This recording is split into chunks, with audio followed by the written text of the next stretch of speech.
Mm. ¿Pudieron ver algo de eso? Yo leí algunos otros, pero no todos. Bueno, ese libro del DSM-5 es un libro que se usa para justamente la formación en psicopatología a partir del DSM-5 y es el que está aprobado por la Asociación Psiquiátrica Americana. Tiene su lado, o sea, no están tan lindos los casos esos, pero es lo que más se usa y refleja varios casos realistas con respecto a la sintomatología que se va viendo. Bueno, vamos a ver ahora algunos casos y si leyeron estos casos van a poder verlos con mayor claridad. Bueno, vamos a comenzar. Fíjense en este caso, tenemos una persona que puede tener varios diagnósticos. ¿M? Una persona que no está adaptada a su entorno ni a los requerimientos de su edad, no pudo terminar el colegio. Eso es lo de menos, porque en verdad hay cosas más preocupantes todavía. Este tema de no manifestar intereses, de no tener amigos. Antiguamente se le diagnosticó ¿m? Dos tipos de trastornos. Uno que tiene que ver con el déficit intelectual y otro que tiene que ver con lo que hoy en día diríamos trastornos del espectro del autismo. ¿M? Estos son diagnósticos previos y siempre cuando hay diagnósticos previos nosotros tenemos que ver si esto se verifica en la persona. Para hacer un diagnóstico de déficit intelectual tiene que haber un registro objetivo de un coeficiente intelectual por debajo de 80, que eso se saca con un baremo de la población. Y para trastorno del espectro del autismo tiene que haber un déficit en la sociabilidad, intereses restrictivos, conductas ritualísticas, rutinarias, una dificultad muy grande en la comprensión de las personas, la empatía, etcétera. Bueno, y fíjense que en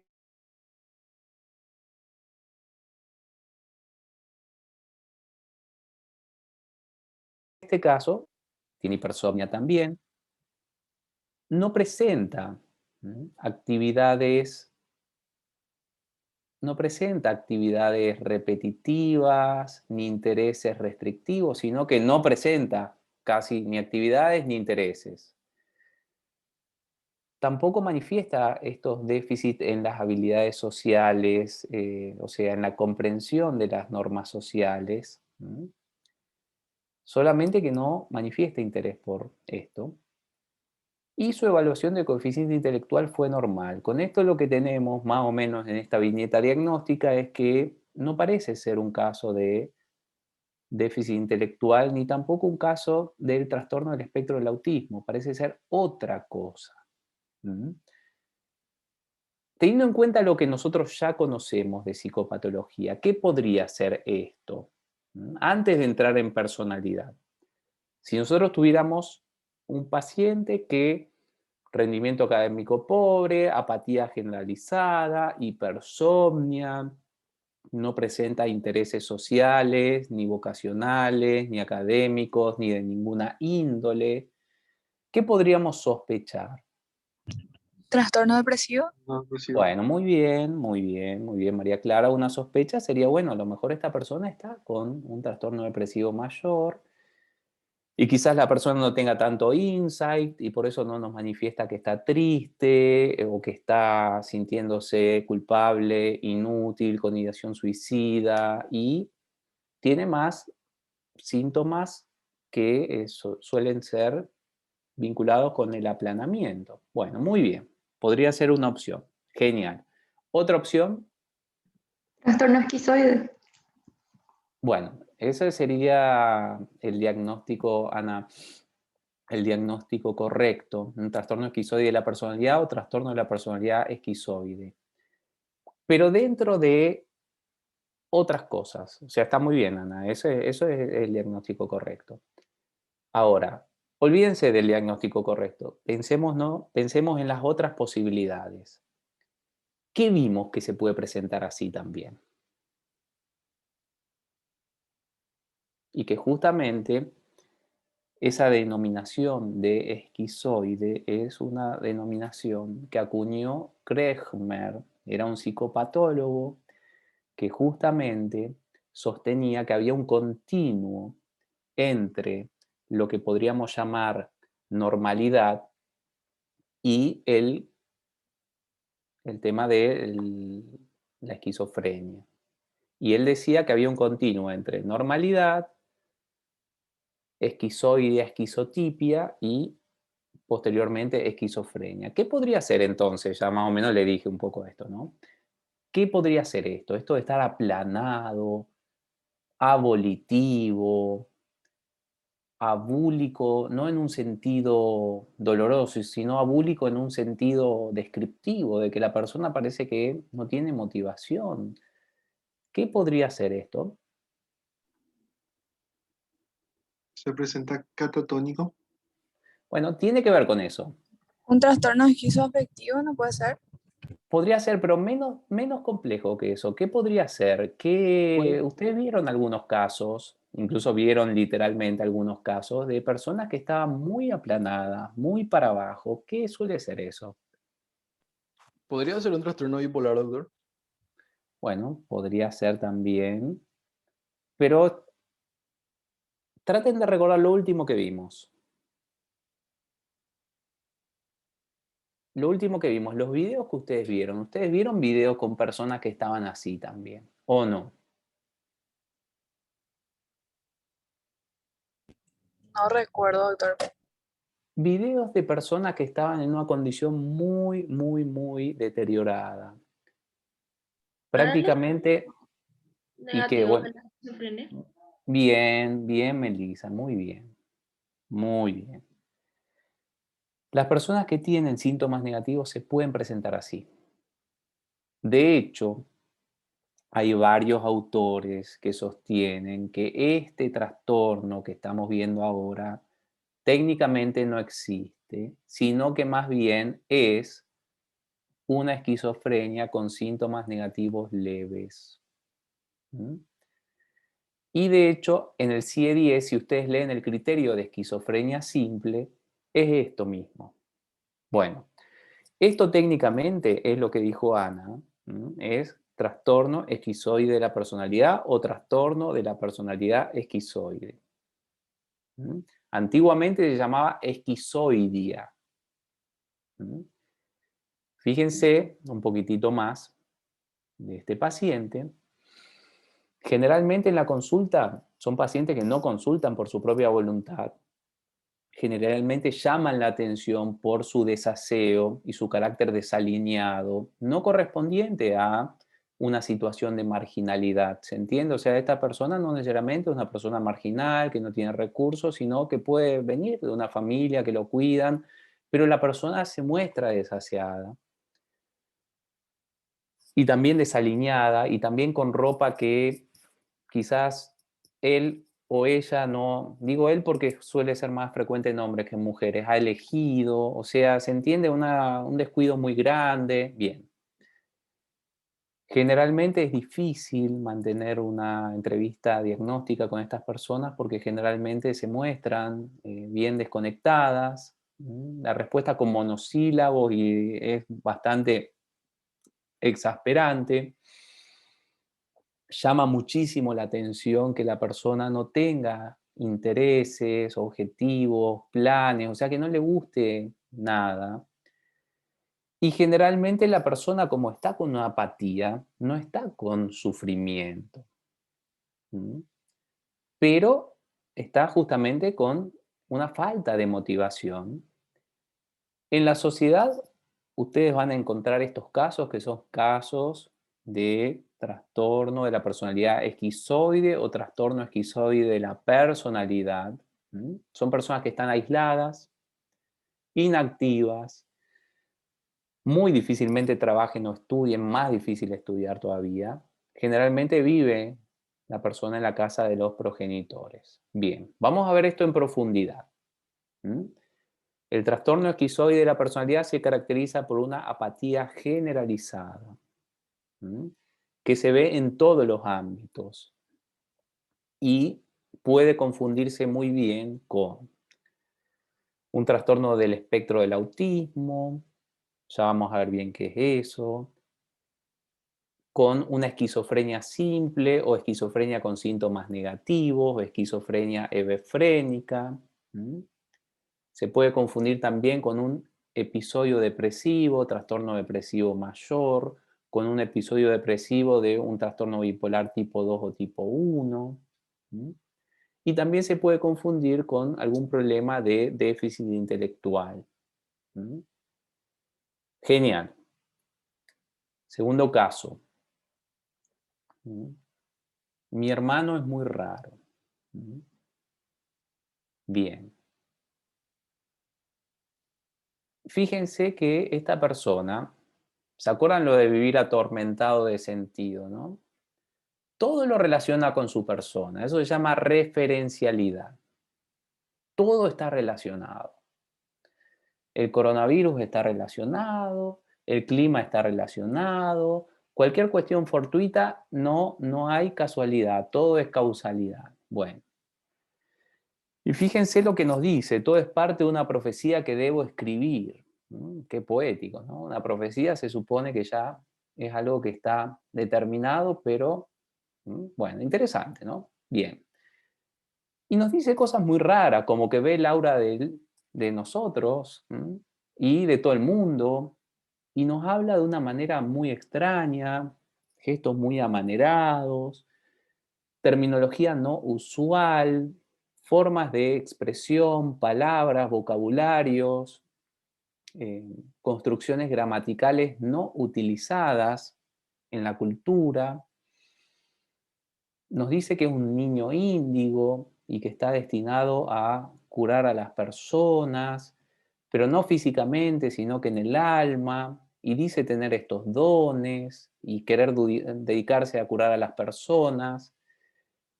Y hay una discrepancia, porque por un lado parece que ser una persona excepcional, con muchísimos poderes, pero por otro, se siente muy incómodo con todas las personas, cosa que ustedes van a notar en la entrevista, también diagnóstica, y nos explica por qué, porque nos dice que la energía de los demás le afecta también.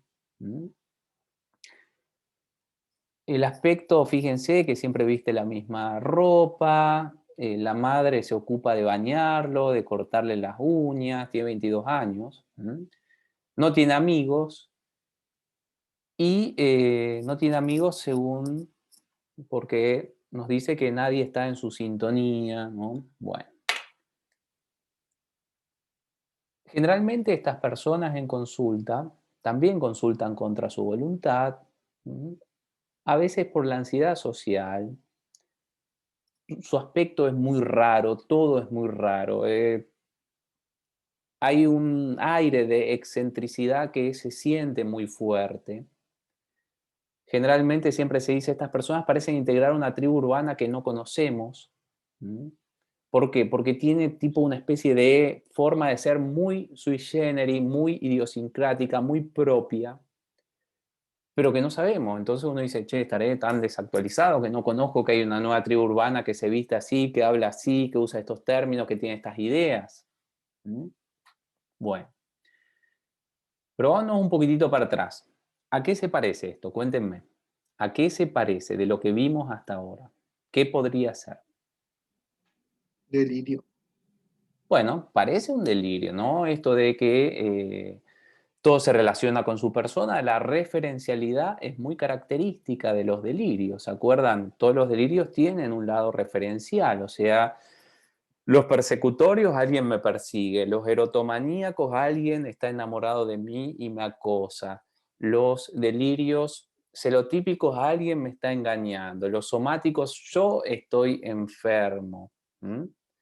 Etcétera, etcétera. Muy bien. Genial, genial, David. El tema de los delirios, o sea, trastorno delirante, los delirios en la esquizofrenia, bien. se parece a eso. De hecho, justamente estos casos fueron los que le permitieron a Kretschmer acuñar el término esquizotípico. Estas creencias que tiene la persona son creencias que no le fueron impuestas por la cultura. Por eso llaman la atención. Por eso es difícil y da la sensación de que integra un grupo cultural específico con normas, creencias, formas de ser, formas de vestirse, formas de hablar específicos que nosotros desconocemos. Siempre se dice que estas personas parecen integrar una tribu urbana, un grupo que uno desconoce, obviamente, que no integran ninguno. Son cuestiones bien sui generis, bien propias, bien específicas de la persona. O sea, el carácter extraño y original en estas personas es muy fuerte. La forma de hablar también es muy rara y a veces hasta se confunde con cierta esquizofasia. Y esto también llama la atención, esta excesiva ansiedad social frente a los demás, que tiene características no de una típica ansiedad social, que es de ser evaluado negativamente por los demás, sino tiene características paranoides. O sea, tiene características vinculadas con que la persona piensa que los demás de alguna manera le van a afectar o le van a hacer daño. Bueno, muy bien. ¿A qué más se parece esto? Esto de ver el aura y todas esas cosas, ¿con qué puede confundirse?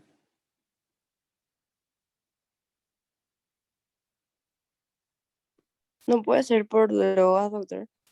Bueno, está bien, Elena. Puede confundirse con, bueno, a lo mejor esta persona está bajo efectos de algún tipo de sustancia inductora de estas experiencias raras, del aura, de las personas. Parecen experiencias alucinatorias. Muy bien, Elena. Entonces, se podría pensar de algún consumo de sustancia o algún consumo de sustancias alucinógenas. Bueno, espectacular. ¿Qué más podríamos pensar?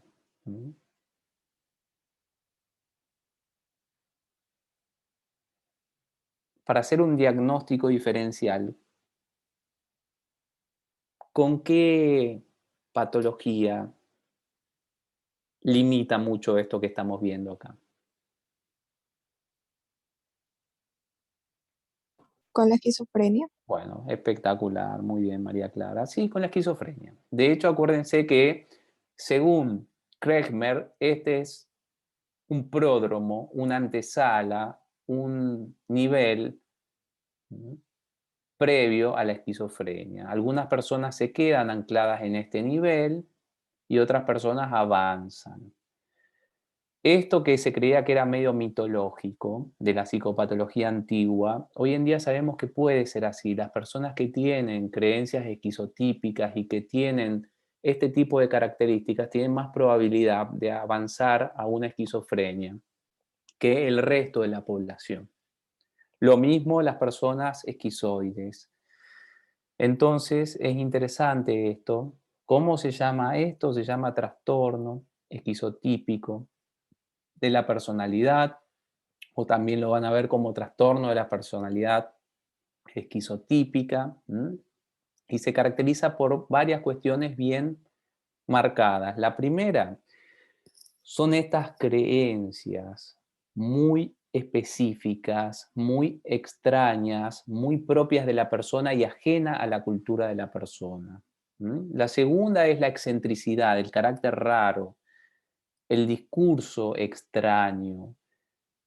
Hay algunas características más complejas como afecto aplanado, afecto superficial, incapacidad o dificultad para tener relaciones extrafamiliares, y hay algo que es bien marcado, que es la ansiedad social de índole paranoide. Bueno, fíjense que generalmente estas personas se muestran muy ansiosas en la consulta, suspicaces, Y hay que tener cuidado de ver bien y de preguntarle bien a la persona de lo que nos está hablando, porque muchas veces son casos falsos positivos para esquizofrenia, vamos a decirle. O sea, la persona nos dice que ve cosas, que cree cosas y parece realmente delirio y alucinaciones. Generalmente en sociedad estas personas también se muestran aisladas, su nivel de actividad suele estar dirigido casi exclusivamente por sus creencias esquizotípicas. Generalmente es muy normal que estas personas por presión familiar hayan iniciado carreras y interrumpido estas carreras por la ansiedad social paranoide, eso es normal. Y si tienen cierta adaptación social, son las famosas personas consideradas como raras, freaks, extraños, excéntricos, y por lo tanto son propensas a sufrir bullying, hostilidad social. Generalmente eso pasa más en la secundaria. Acuérdense que acá estamos hablando de caracteres muy raros y de personas muy raras, y esta cuestión de rareza es algo que se percibe en la consulta, o sea, la forma de hablar, los gestos, la dificultad que tenemos para comprender a la otra persona y empatizar con la otra persona, nos dan a pensar y nos hacen sentir esto. Estas personas un poco integradas en la sociedad o sea, la esquizotipia es muy propensa a ser experimentada por personas que ejercen lo que se llama la adivinación, la curandería, etcétera, etcétera. Es bastante propensa a ser presentada por esas personas. Bueno, trastorno esquizoide, trastorno esquizotípico de la personalidad. Muy bien. ¿Y a qué se parece esto? Una persona que los demás la consideran intratable, los demás remiten que siempre piensa mal, o sea, piensa que los demás abrigan emociones negativas o que quieren hacerle daño o humillarla. Es una persona que ejerce la abogacía y que propende mucho a pelearse con los colegas, los jueces, los fiscales, entabla demandas a casi todo el mundo, tiene muchísimos procesos iniciados por calumnias e injurias a sus colegas, hasta familiares, eh, y cosas muy interpretativas, o sea, de burla, de humillación. Eh, Casi todas las personas piensan más o menos así, y justamente en la profesión de abogacía las personas muy conflictivas tienen este problema, que todo el mundo puede inhibirse de los procesos. Bien, ¿a qué se parece esto? Delirio persecutorio. Bueno, muy bien. Lo que ustedes están viendo acá es una versión más morigerada, más leve, menos intensa de lo que son los delirios persecutorios. Técnicamente esta persona está entre el límite de lo que es un delirio y de lo que es una creencia rígida. De hecho, técnicamente para hacer este diagnóstico ustedes tienen que poder determinar, cosa que no es fácil, que estos no son delirios, sino que son interpretaciones rígidas, interpretaciones estereotipadas, rígidas de la personalidad con respecto a estímulos sociales. Hay mucha polémica con respecto a si este trastorno existe o no. Van a ver en investigaciones de este año, del año pasado, que se trató de hacer un espectro de características sintomatológicas en los trastornos de la personalidad, y que dentro del espectro este no ingresa la hostilidad paranoide o las interpretaciones paranoides, o sea, que dentro de ese espectro este trastorno quedaría fuera. Pero hasta hoy en día es un trastorno reconocido. Varios autores, Taylor, Badia, etcétera, sostienen que en verdad esto es una forma de trastorno delirante, persecutorio, leve. Pero bueno, en todas las investigaciones que se han hecho en trastornos de la personalidad y que asientan esto como un trastorno, se sostiene que en verdad no llega a ser un trastorno delirante. Bueno, es una persona que está con ideas rígidas de hostilidad. Generalmente estas personas también consultan en contra de su voluntad. Generalmente pueden estar integradas a la sociedad.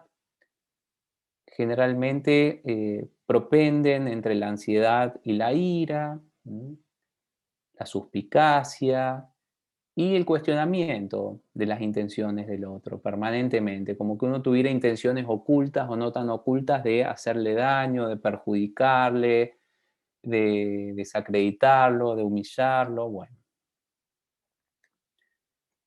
Y generalmente en la sociedad estas personas no se integran bien. Y si se integran suelen ser personas consideradas extremadamente conflictivas. Bueno, clúster A, trastorno paranoide de la personalidad o trastorno de la personalidad paranoide, se caracteriza por un patrón generalizado de interpretación de hostilidad frente a las conductas y comunicaciones de los demás, una disregulación de la ira al respecto de esto y justamente una desconfianza generalizada con respecto a los demás, que suelen ser caracterizados de una manera muy fija de hostiles, de poco confiables, de malintencionados. Bueno, como les dije, varios autores consideran que esto sería una versión leve del trastorno delirante de tipo persecutorio. Trastorno de la personalidad paranoide. Muy bien. Clúster A.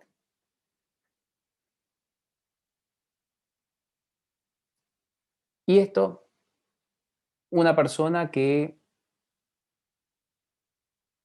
es calificada como muy problemática, que se autocalifica de una manera muy elevada, pero la realidad no es tan coherente con esto porque justamente es una persona que tiene 24 años, tiene 3 carreras universitarias interrumpidas y trabaja en la empresa del padre. Eh, Fíjense que le propuso al rector de la última carrera que había cursado una currícula especial para él, que él no tenía necesidad de asistir a clases, eh,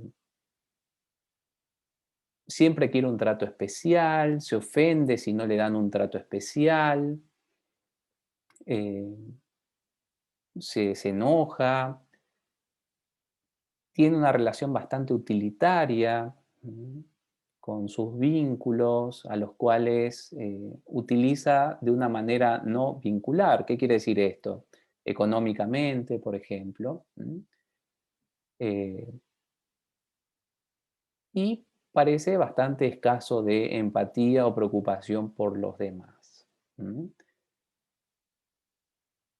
¿Qué características ven en esta persona? ¿Cómo podríamos llamar a este fenómeno de tener ideas muy elevadas de sí mismo? Que haya una disparidad muy grande entre la realidad y las ideas que la persona tiene de sí misma. Esto de pedir un trato especial, esto de ser utilitario con las personas. ¿Cómo se suele llamar a eso? Fíjense que ahora está muy en boga hablar de este término y de que todo el mundo es así. Narcisista. Bueno, muy bien, muy bien. Esto que estamos viendo acá, en esta viñeta diagnóstica, aparentemente es un trastorno de la personalidad narcisista o trastorno narcisístico de la personalidad. Bien. Y se caracteriza justamente por varias cuestiones que son muy llamativas. Acuérdense que una cosa es una persona que tenga una propensión a esto y otra cosa es el trastorno. En el trastorno esto es muy marcado y es muy chocante. Generalmente las personas que tienen rasgos muy fuertes narcisistas realmente tienen una desadaptación muy grande por varias razones. Primero, porque son personas que no tienen un feedback adecuado con respecto a su capacidad. Tienen un feedback bien distorsionado hacia lo positivo. Entonces son personas que se creen extremadamente capaces, especiales, y no solamente eso, sino que exigen un trato acorde. ¿Mm? Y esto se hace a expensas de los derechos de los demás. Son personas que no quieren respetar filas, turnos, trámites, eh, que no se adaptan a las normas sociales en ese aspecto. Y generalmente las personas narcisistas en promedio suelen tener logros bastante por debajo de lo normal, por cosas que ustedes se imaginarán. Fíjense todo lo que les ha costado a ustedes llegar hasta este año. Todas las cosas que tuvieron que pasar, todas las frustraciones que tuvieron que pasar. Bueno, una persona con muy fuertes rasgos narcisistas no se sacrifica, no se quiere frustrar, generalmente evita contextos jerárquicos y evita contextos de aprendizaje. Una forma de detectar personas con rasgos así patológicos de temprano es cuando la persona rechaza todo lo que sea jerárquico, verticalista, que requiera aprendizaje. Por ejemplo, un adolescente, vamos a suponer hombre, con fuertes rasgos narcisistas, es muy poco probable que quiera empezar a estudiar artes marciales, por ejemplo, que es algo bien jerárquico y bien verticalista y con normas y con jerarquías y con mucha sensación de indefensión al principio del aprendizaje. Y esto es un problema porque justamente la persona no se desarrolla. ¿Mm? Bueno, otro problema también, que es lo que más llama la atención, es que la persona utiliza a los demás de una manera no justamente vincular. O sea, generalmente nuestra utilidad de los vínculos es por el vínculo en sí, por el lazo de cariño, afectividad, etc. Pero estas personas utilizan vínculos para cuestiones que tienen que ver con lo económico, con cuestiones de poder. Bueno, obviamente que estas personas generalmente no son conscientes de la problemática que tienen. Es muy normal que si asisten a consulta se presenten vestidos, o sea, su apariencia sea bastante cuidada y generalmente con un gran gasto en la vestimenta. Llama mucho la atención cómo la persona se refiere a sí misma, porque la persona se refiere a sí misma como una especie de autoridad o como una especie de estrella o como una especie de persona consagrada en un ámbito.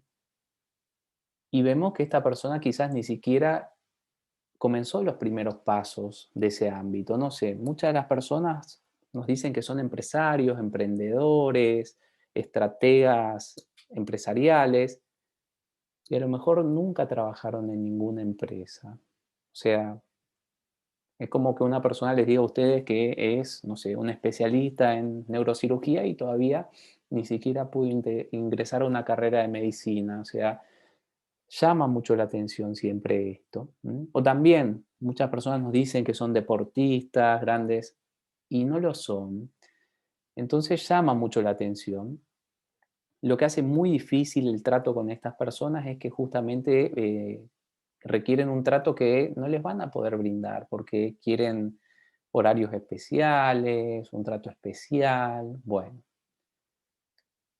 Y en la sociedad generalmente son personas que no mantienen amistades durante mucho tiempo, justamente porque a nadie le gusta que uno sea amigo de uno por otra razón que el vínculo de amistad. Lo mismo pasa con las parejas. Es muy raro que encuentren una persona con este trastorno, que tenga un desarrollo normal o superior en lo académico, en lo deportivo, en lo que fuere. Generalmente son personas que se presentan de una manera y que vemos que no hay mucha coherencia entre lo que la persona nos dice y lo que realmente está pasando. Son personas que suelen tener problemas legales y económicos vinculados con no respetar los derechos de los demás. Y son personas que las personas que las conocen obviamente no las aprecian mucho, por decirlo levemente. Ahora les pregunto, ¿a qué se puede parecer esto también? ¿Con qué se podría confundir? Que la persona No tenga una puede idea. ser una manía, doctor. Bueno, muy bien. Se puede confundir con creencias maníacas o hipomaníacas. Muy bien, Elena. ¿Por qué? Porque la persona nos dice algo que parece cuasi delirante. ¿Mm? Ojo con ese tema. Es muy frecuente que uno diga, che, pero esta persona está delirando. Eh, Me acuerdo, ¿no?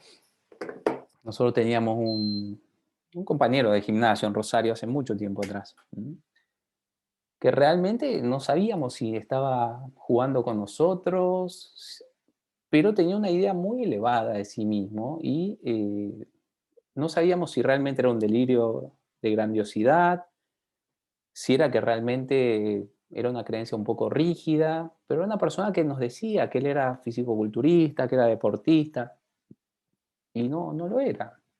No lo era. Y veíamos que él mismo concebía que no lo era tampoco por ciertas conductas. Entonces ahí daba para dudar si no tenía algo que ver con esto y bueno, también había un montón de otros problemas.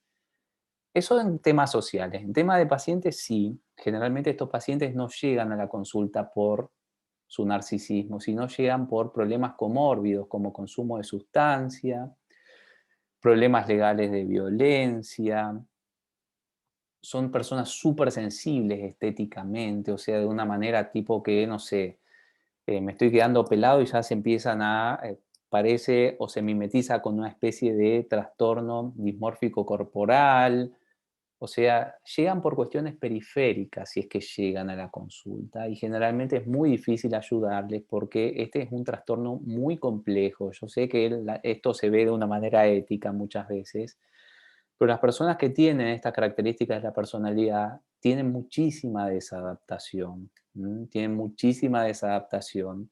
Y una de las principales desadaptaciones que no se suele ver es que son personas que no se desarrollan. ¿Por qué no se desarrollan? Porque justamente aprender cosas es un impacto muy grande hacia el autoestima, hacia la autoevaluación. No es raro que cuando uno está aprendiendo algo nuevo se sienta tonto, se sienta idiota, se sienta inútil, se siente impotente. Es el fenómeno del aprendizaje. Y si yo no puedo absorber esas sensaciones, voy a evitar contextos de aprendizaje y entonces imagínense lo que me espera. ¿Mm? Entonces, generalmente hay que tener cuidado porque esto es algo muy discapacitante y lo que siempre preocupa a veces es cuando se habla de que hay personas famosas o personas en cargos de poder que tienen estas características. Creo que ustedes habrán sabido que cuando Donald Trump salió electo como presidente de los Estados Unidos, un conjunto de profesionales de la psiquiatría escribió una solicitada en New York Times advirtiendo que Donald Trump tenía rasgos de esta índole. Bueno, obviamente que sí tenía rasgos aparentemente de esta índole, pero no llegaba a ser un trastorno. Es muy difícil que una persona con trastorno narcisista de la personalidad o trastorno de la personalidad narcisista llegue a lograr algo medianamente normal incluso. O sea, hay que separar las cosas. Otra cuestión que es complicada, que generalmente el término narcisismo tiene una connotación ética muy negativa y ahora a todas las personas que tienen trastorno antisocial de la personalidad se le pone el mote de narcisista. La madre narcisista, el padre narcisista, el esposo, la esposa narcisista, la pareja narcisista. Ojo con eso. Ya vamos a ver bien específicamente de qué se trata esto y es muy discapacitante. Bueno, otra cuestión. A ver si conocen alguna persona así, a lo mejor sí conocen o a lo mejor no. Por estadística tendrían que por lo menos conocer una o dos personas que son así. Vamos a ver. Fíjense, una persona que trata a extraños como si fueran amigos. Y a la gente cercana muy mal. Que tiene conductas inapropiadas con personas. Eh, Piropeando, flirteando, o sea, conductas de seducción. que si la persona no es el centro de atención en alguna reunión, en alguna conversación, generalmente se enoja, se retira, boicotea ese evento, hace algo para llamar la atención. Si ustedes le cuentan que tienen un problema, la persona tiene más problemas que ustedes. Eh, bueno, fíjense que al principio de la relación matrimonial de esta persona, las cosas funcionaban porque la pareja, el esposo aparentemente, ¿no? Estaba súper enamorado de ella y entonces era tipo su fan, su admirador. Bueno, pero después la relación se enfría y no empezó a funcionar tanto. Y generalmente su vínculo cercano trata de evitarla. ¿Por qué? Porque es muy llamativo el hecho de que la persona prácticamente habla de ella solamente. ¿Cómo se llama esto? ¿Conocen algunas personas así? Por estadística tendrían que conocer, no es algo tan raro.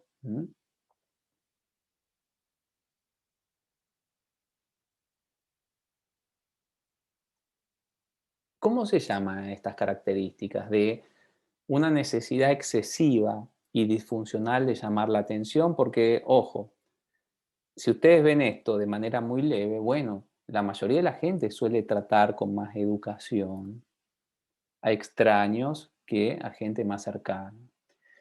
Eh, este tema de seducción no necesariamente puede ser parte de este espectro o de este problema, puede ser parte de desinhibición, falta de educación, cosas por el estilo que no son buenas, pero no necesariamente va con este tema, que ya vamos a ver cómo se llama. Eh, a nadie le gusta no ser el centro de atención, bueno, salvo a la gente que tiene ansiedad social. Bueno, pero todo esto juntito así. ¿Saben cómo se llaman?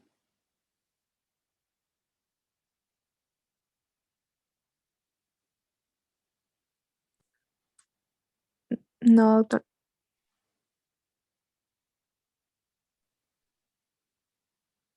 ¿Alguna otra participación? ¿Cómo se llama este tema de querer llamar la atención de los demás, tener conductas de seducción inadecuadas con los demás, tratar a personas extrañas con mucha familiaridad, tener una superficialidad emocional con la gente cercana?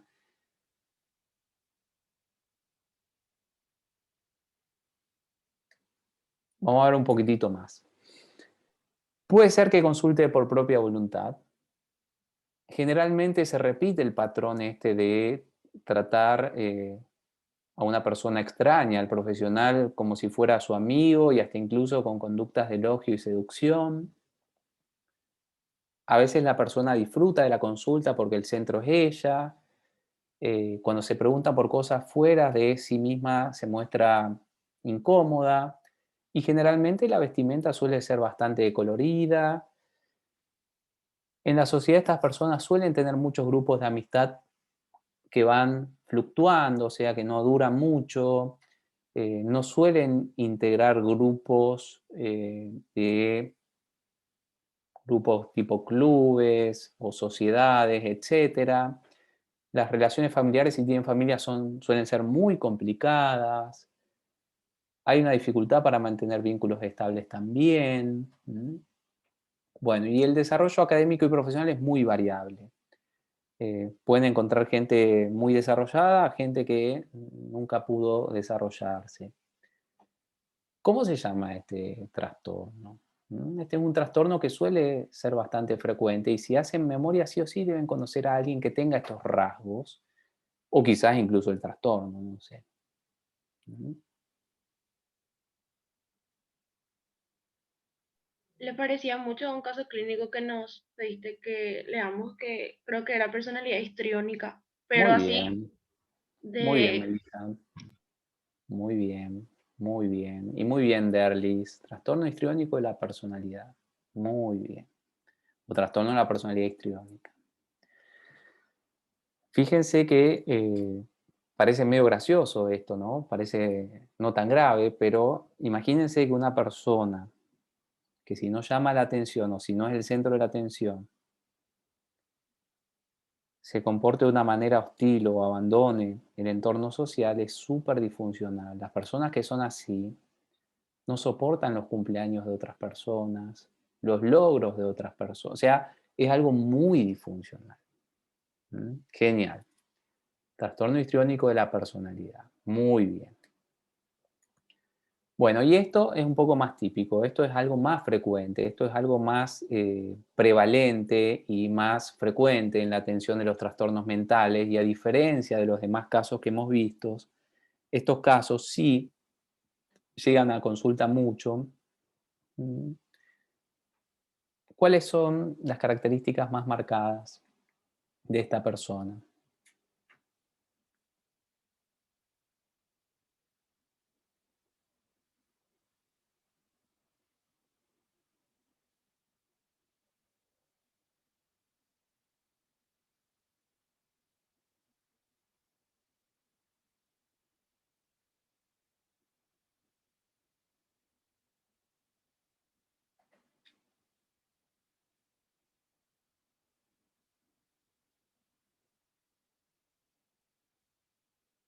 Fíjense que acá tiene un espectro de sintomatología bastante diverso y está todo asociado. Esto de que una reactividad emocional tan grande que llega hasta las autolesiones. Los golpes, los cortes, eso tiene un nombre técnico. Antiguamente, una especialista en el tema que se llama Marsha Linehan, que dicho sea de paso, sé que es un poco bizarro esto que les voy a contar, pero por lo menos son declaraciones de ella. Marsha Linehan es una de las mayores especialistas en este trastorno y ella misma tiene este trastorno. Bueno, medio bizarro, ¿no? Pero bueno, es así. Fíjense, esto de golpearse y cortarse, cuando no hay una posibilidad de que esto llegue a, o que haya tenido una intención de muerte, de autoeliminación, Marsha Linehan le había llamado parasuicidio o conductas parasuicidas, parasuicidal behavior. Hoy en día no se le llama así, se le llama NSSI, Non-Suicidal Self-Injuries, o sea, autolesiones no suicidas. Son típicas de lo que se llama disregulación emocional y tienen una racionalidad de que cuando uno se genera autolesiones, generalmente las autolesiones están bien focalizadas en regiones ricas en nocioceptores. El cuerpo genera una especie de anestesia, o sea, beta endorfina generalmente, y eso tiene una función de alivio que refuerza esa conducta. Bueno, esos momentos que está como ausente la persona, porque a veces estas personas les van a decir, no me acuerdo realmente de lo que hice, no me acuerdo realmente de haber intentado hacerme daño, de haber tomado todas las pastillas, de haberme tirado por la ventana, de haberle pegado a mi mamá, de haberle... ¿Cómo se llaman esos procesos, esos momentos de ausencia? Bueno, todavía no vimos el espectro de estos trastornos tampoco, ya lo vamos a ver. Son momentos disociativos, son momentos de amnesia disociativa y también son indicadores de disregulación emocional. El tema de la hiperexpresividad que ustedes van a ver en estas personas porque se van a enterar en videos en redes sociales, en publicaciones, suele ser un indicador de impulsividad. Generalmente estas personas tienen una presentación un poco típica, que es una presentación que también tiene que ver con la impulsividad. Ya vamos a ver y van a tomar esto con pinzas lo que les voy a decir. Generalmente la hiperexpresividad tiene muchas facetas y la hiperexpresividad es parte también de la cultura. ¿Qué es hiperexpresividad? Expresar lo que me está pasando, lo que estoy vivenciando, quién soy yo, etcétera, de una manera un poco excesiva. Hacerse tatuajes, tomen esto con pinzas, porque en verdad los tatuajes no son signos de ninguna patología específicamente. Hay que ver cómo se hicieron, por qué se hicieron y bajo qué influjo interno se hicieron.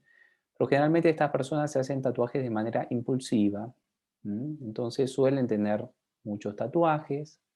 Bien, no todos, pero algunos de ellos.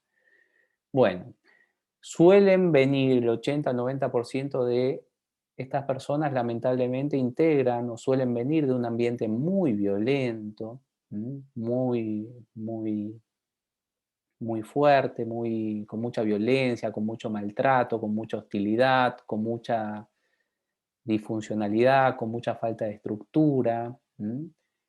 Suelen tener problemas con cumplir con las normas sociales, no porque tengan intención de hacerle daño a los demás, ni porque tengan rasgos narcisistas, sino porque tienen dificultad para inhibir sus impulsos. Así que suelen tener estos problemas, como por ejemplo infidelidad, consumo de sustancias. Suelen tener relaciones ambivalentes con los demás, de ver que las personas son la mejor y las peores personas del mundo. Bueno, ¿cómo se llama este trastorno? Cuéntenme. ¿No sería un trastorno límite, doctor? Bueno, O muy bien, Elena, muy bien. Trastorno límite de la personalidad, trastorno de la personalidad límite, trastorno borderline de la personalidad. En Brasil se usa mucho el término en inglés, borderline, de la personalidad. Bueno, ¿por qué se llama borderline o trastorno límite? Bueno, esto es un tema histórico, una herencia histórica, así como la esquizofrenia se llama esquizofrenia por Eugene Bleuler. El trastorno límite de la personalidad deriva de la vieja teoría psicoanalítica de las estructuras de la personalidad, en la cual todo este tipo de disregulación se veía como limítrofe o límite entre los trastornos neuróticos, que vendrían a ser los trastornos vinculados con el trastorno obsesivo compulsivo y todos los trastornos del espectro de la ansiedad, y los trastornos psicóticos que ya vimos. Obviamente que científicamente no tiene nada que ver, o sea, no es una cosa límite entre otra. De ahí que en varios países se propuso, por ejemplo en Japón van a leer que se propuso cambiarle el nombre como trastorno de la inestabilidad emocional, y en el CIE-10 ya se ve esto, que se habla del trastorno de inestabilidad emocional y también el trastorno límite. El CIE divide este trastorno en dos, cosa que no se verifica en los hechos. Bueno, y tiene algunos criterios un poco polémicos, como por ejemplo en el trastorno límite puro, el tema de la bisexualidad o la indecisión con respecto a la orientación sexual, que no se verifica en la mayoría de los pacientes. Entonces, propende a cierto prejuicio y a la discriminación o a la patologización de algo que no es patológico. Bueno, bien. Generalmente estos pacientes en consulta pueden consultar por cuenta propia por un distrés excesivo y generalmente consultan de urgencia y consultan muy disregulados emocionalmente. Bien. Otra versión es después de un intento de suicidio también pueden consultar. Generalmente son pacientes muy activados, con un bajo umbral de activación emocional, entonces con muchas expresiones emocionales, llanto, un enojo excesivo, eh, una afectación somática de la ansiedad muy grande. Es muy normal que generalmente en los antebrazos, en los muslos también, presenten cicatrices autoinfligidas y a repetición, las famosas NSSI. También el tema de la hiperexpresividad, un exceso de tatuajes, etc. Acuérdense, ojo con este tema, van a haber muchas investigaciones con respecto a los tatuajes, porque lo lindo de los tatuajes es que son un signo, y a nosotros nos gustan mucho los signos, por sobre los síntomas. Solamente que los tatuajes pueden ser un signo, pueden no serlo. O sea, eso es lo malo. ¿Por qué?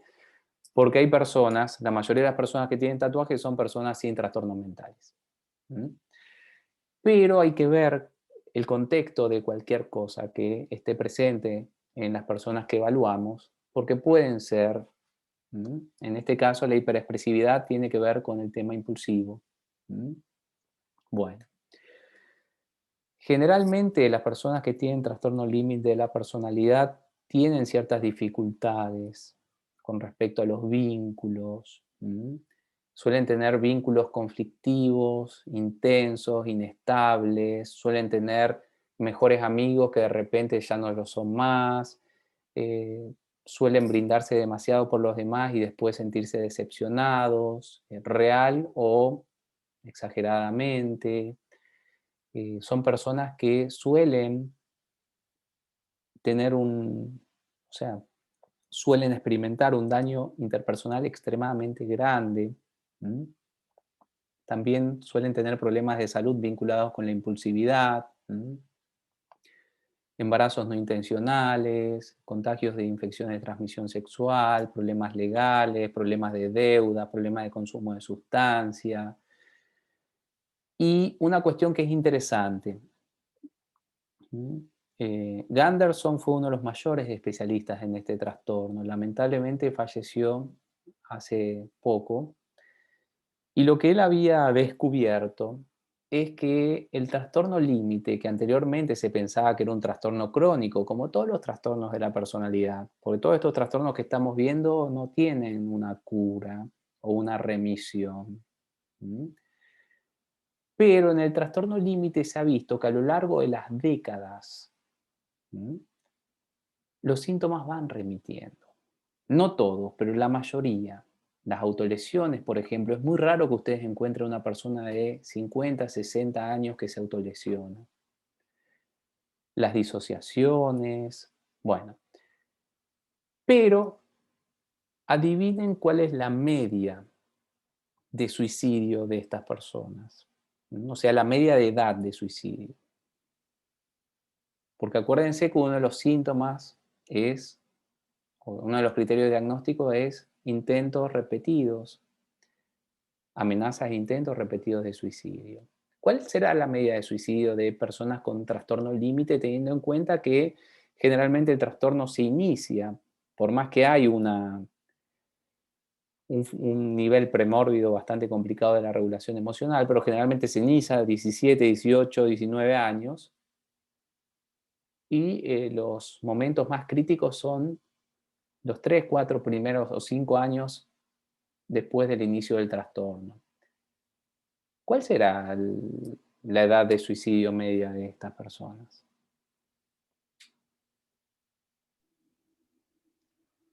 Tiren un número, estamos... 30 años. ¿Cuánto? 30. Bueno, muy bien, David. Esa es la edad justa, 30 años. Así mismo. Bueno, 30 años es la media de suicidio de las personas con trastorno límite. Y uno dice, ¿por qué? Bueno, en la investigación de Ganderson se sugiere por qué. Por más que los síntomas van disminuyendo, el antepenúltimo ítem que lo estoy señalando acá, estos problemas interpersonales progresivos parecen ser un factor determinante de que las personas se suiciden cuando los síntomas ya no son tan intensos como lo eran cuando la persona tenía 20 años. El daño que genera la disregulación emocional en los vínculos es muy grande. Es muy grande. Y eso genera justamente, según Ganderson y colaboradores, que estas personas tengan estas dificultades. Bueno, Andrew tuvo cerca, 27 años, muy bien, espectacular. Bueno, bien. Olvidemos un poco el trastorno borderline por ahora y vamos a avanzar un poco más. Esta viñeta diagnóstica, ahí está, muy bien. Bien. Pensé que estaba traspapelada. Bueno. Todo lo que vimos es clúster B. Mientras que el clúster A es clúster dentro del espectro de la esquizofrenia, el clúster B es el clúster externalizador. Y ahora estamos ya en el clúster C o grupo C, que es el clúster internalizador. Fíjense, una persona que vive para trabajar, según su hijo. Todo lo que gana es poco y todo lo que gasta es mucho. ¿Se entiende, no? La dinámica. Bueno. No puede haber nada caro o nuevo en la casa. Y según esta persona que estamos observando, su esposa siempre hace las cosas mal, los hijos también siempre hacen las cosas mal, y él le habla a sus hijos. Una cosa que siempre llama la atención es que hay una especie de dramatismo y exageración de la situación, como si se estuviera en una situación de guerra o de emergencia o de que cualquier pequeño descuido puede ser mortal. Esta persona es profesional, es un ingeniero y tardó 15 años en recibirse. ¿Por qué tardó tanto tiempo? Porque no rendía hasta saber todo de manera perfecta según su criterio. También tiene hábitos muy fijos y muy extremos, como por ejemplo no dormir hasta que todo esté ordenado y limpio. Tiene mucha rigidez con respecto a sus posturas, o sea, él siempre tiene razón y tiene mucho criticismo con respecto a la realidad, todo está mal. eh, y es muy violento verbalmente con toda persona a la cual no esté de acuerdo. Y siempre critica a todos, a cuestiones religiosas hasta cuestiones de la familia. Como si él creyera solamente que hace bien las cosas. No sé si vieron una película que no sé cuál era el título en inglés, pero en español era Todo el dinero del mundo. No sé si vieron una película basada en parte en hechos reales. ¿Vieron esa película que secuestraban al nieto de un multimillonario que se llamaba Paul Getty Jr.? ¿No vieron? ¿Nadie vio esa película?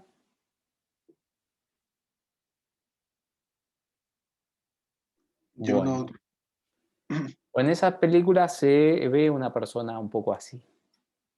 ¿Cómo se llama esto? ¿Esto tiene algún nombre? ¿Qué características más marcadas pueden ver en este caso? y aparte del trastorno obsesivo compulsivo, Bueno. ¿Y es un trastorno obsesivo compulsivo o va más para el lado de un trastorno obsesivo compulsivo de o sea, ¿la persona tiene realmente intrusiones y compulsiones o más bien tiene una tendencia bien rígida al orden, a hacer las cosas a su manera, a la autonomía, o una extremadamente baja predicción de la recompensa, entonces tiene conductas de ahorro, de lo que vulgarmente se puede decir hasta incluso ascetismo o avaricia? Bueno, acuérdense que esto es de la personalidad. No hay acá intrusiones y compulsiones, sino lo que hay son características muy rígidas, justamente vinculada con un exceso de todo lo que es esfuerzo, una predicción de recompensa muy baja, entonces hay un exceso también de acumulación de recursos, una sensación de autonomía y de autoridad muy grande. Esta persona es la única que hace bien las cosas y todos los demás están equivocados.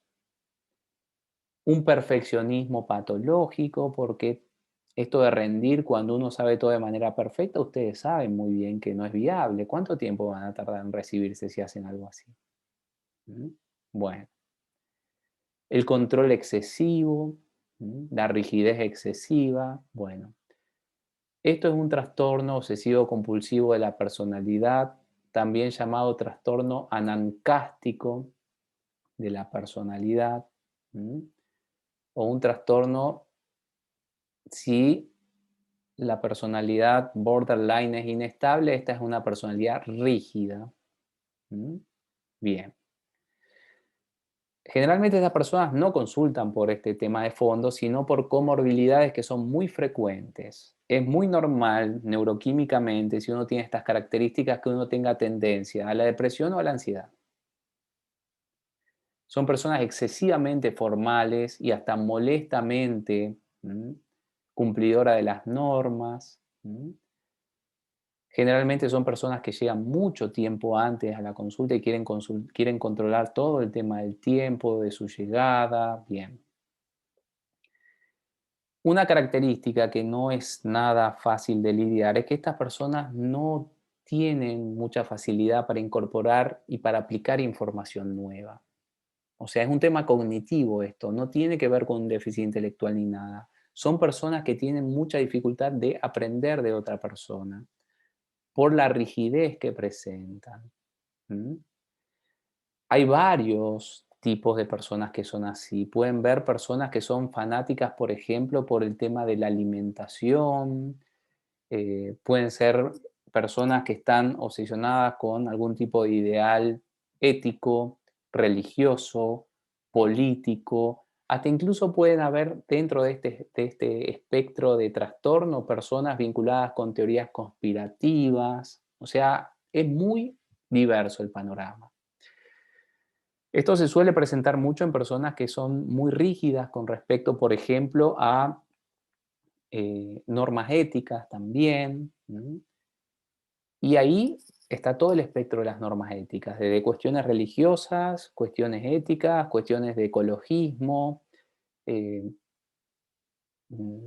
Se complica este tema también con eso, porque mucha gente cree que es una forma de desacreditar ciertos pedidos o cuestiones éticas. No, no se trata de eso, se trata de ver que a veces hay personas con estas características que defienden estas cuestiones éticas muy fuertes. Bueno, si el trastorno es grave, es un trastorno súper discapacitante, como todos los trastornos de la personalidad. Prácticamente la persona no va a ser funcional, no va a poder trabajar, no va a poder funcionar en la sociedad. Pero los casos que generalmente van a ver son de trastornos leves. Trastorno obsesivo compulsivo de la personalidad leve. Entonces, ahí sí son personas tenidas como eficientes y crueles.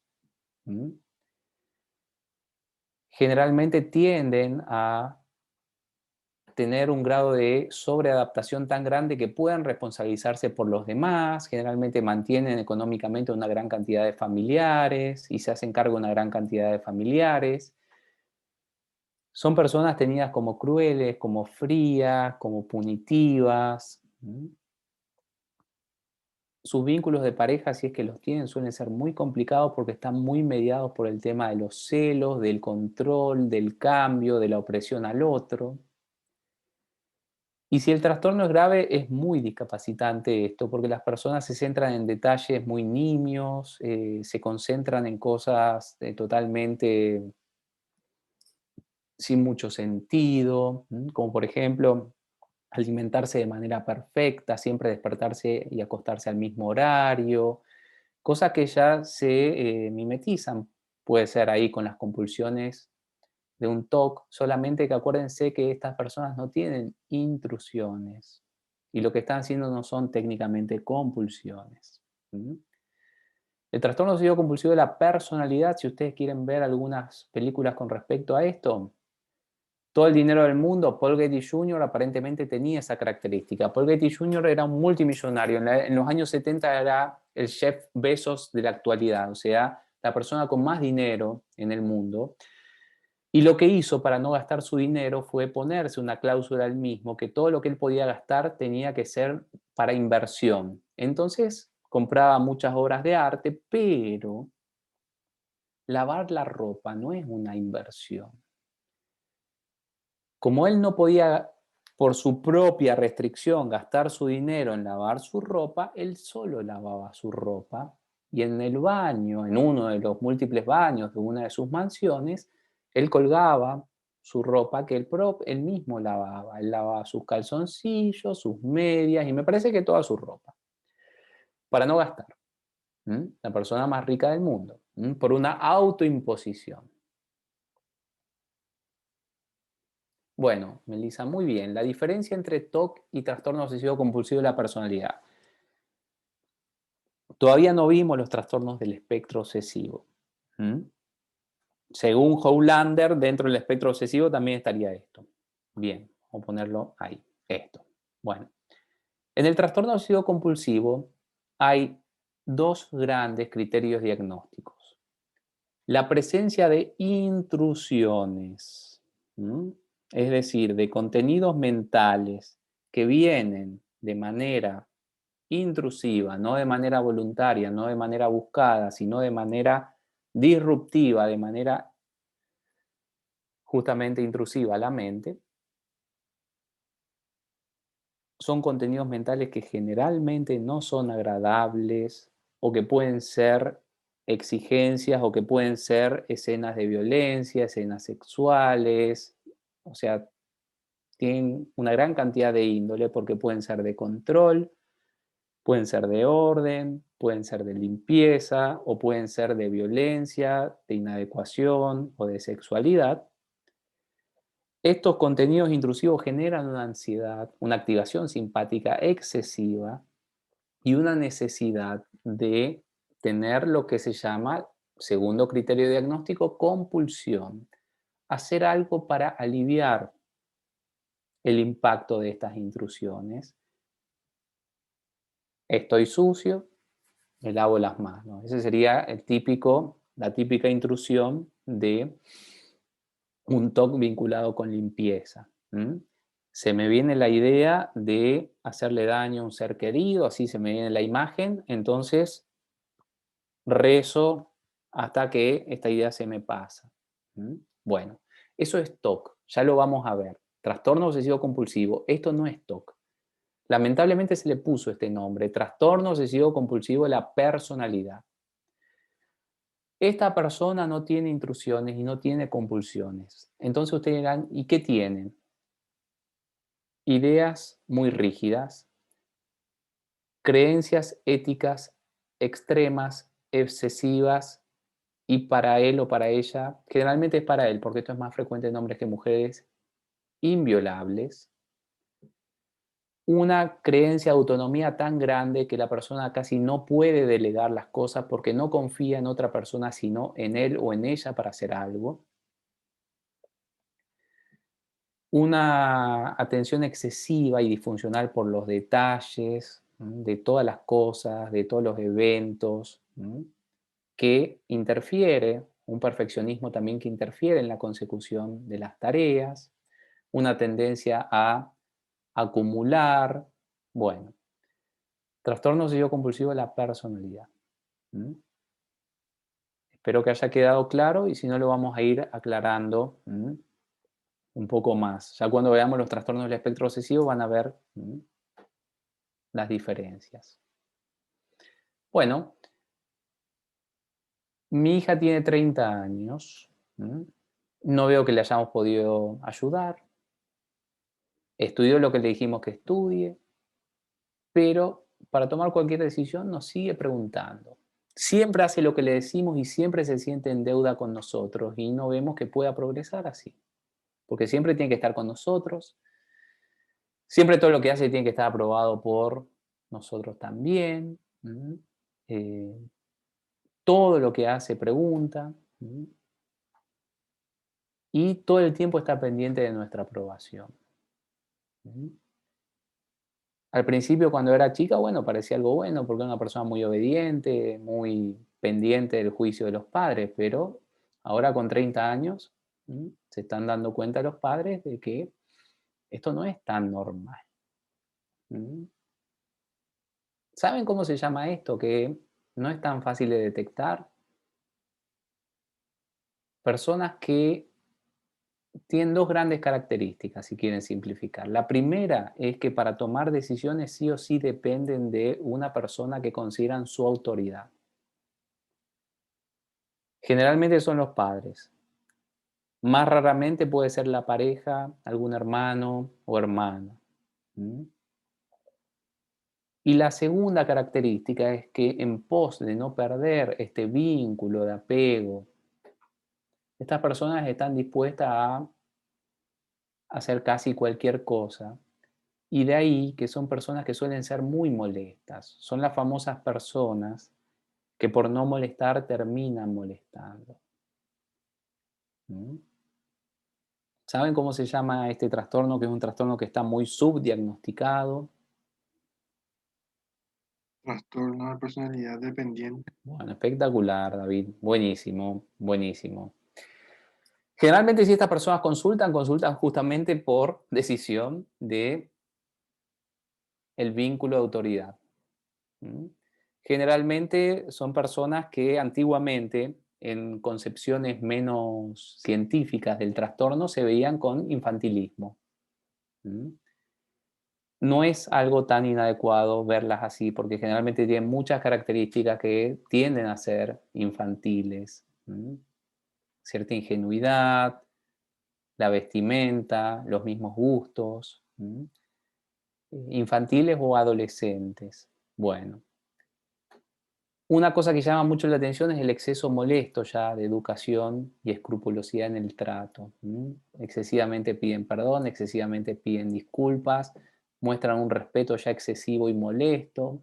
Bueno, muy rara vez, es muy raro que consulten solos, generalmente la primera consulta y si no todas quieren consultar acompañados. Y también está la falta de iniciativa en la consulta, esto de preguntarle a la persona que la acompaña cosas, porque está consultando, etc. Generalmente en la sociedad estas personas dependen excesivamente, obviamente, ¿no? Del vínculo de autoridad. Generalmente son los padres. Muchas personas piensan que tienen problemas intelectuales, no por un déficit intelectual, sino por cómo se conducen, con la falta de autonomía y la dificultad para tomar decisiones. Generalmente, si todo está bien estipulado en el puesto de trabajo, suelen ser muy eficientes, al estilo de, no sé si vieron la película Forrest Gump, cuando Forrest Gump estaba en el ejército, ¿no? Obviamente una crítica al ejército, ¿no? Que Forrest Gump se podía adaptar muy bien al ejército. Bueno. Pero en puestos de toma de decisiones suelen ser justamente muy disfuncionales porque es el déficit que tienen.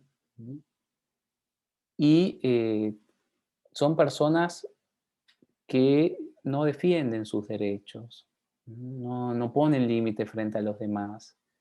Entonces no suelen tener conflictos, pero sí suelen ser explotadas, oprimidas, utilizadas por los demás.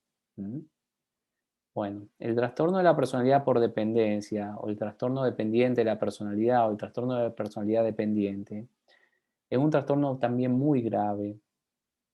Parece algo medio caricaturesco, pero es súper grave. Imagínense lo que tiene la persona de déficit, es la capacidad de tomar decisiones y la autoridad con respecto a su vida. Es una cuestión fundamental y central de nuestra vida. Bueno, y por último, también algo que no es para nada menor. Fíjense una persona que tiene un temor excesivo y justamente este temor tiene un centro, un núcleo en un temor interpersonal, de fallarle a los demás, de decepcionar a los demás. Bueno, se puede parecer mucho y hasta incluso hay una polémica con respecto a si esto no sería trastorno de ansiedad social.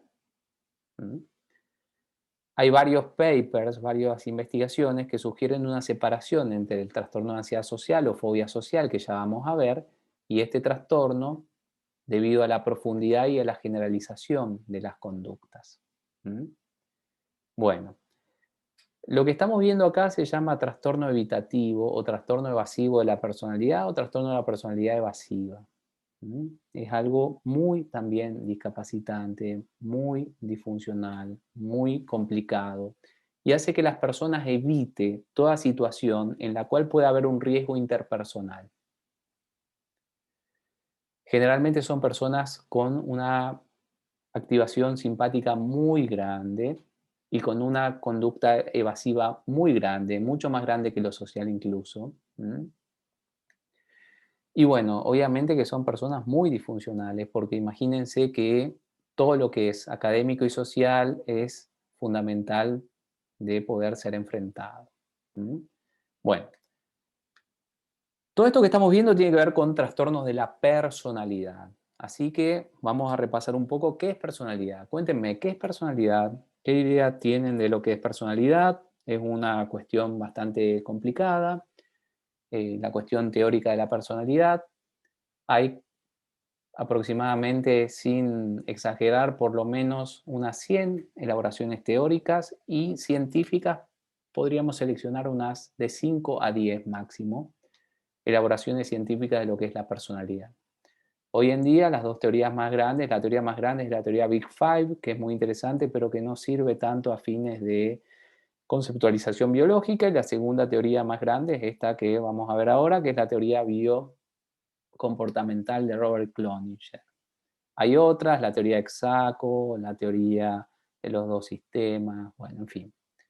Cuéntenme, ¿qué idea tenemos de lo que es personalidad?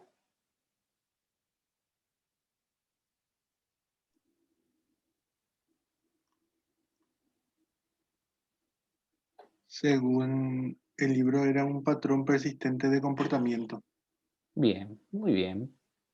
La personalidad puede verse como un patrón persistente de comportamiento. Bueno, esos son tres buenos factores, David. Un patrón, es decir, una repetición, unas características estereotipadas, unas características fijas, con cierta estabilidad a lo largo del tiempo y que pueden observarse. Bueno, genial, me parece muy bien. Yo quiero que traten de acordarse de algo bien simple, el arco reflejo. Bueno, la personalidad sería un arco reflejo más humanizado, o si ustedes quieren, más complejo, debido a el sistema nervioso del ser humano. La definición que van a ver mucho de personalidad es la de Gordon Allport,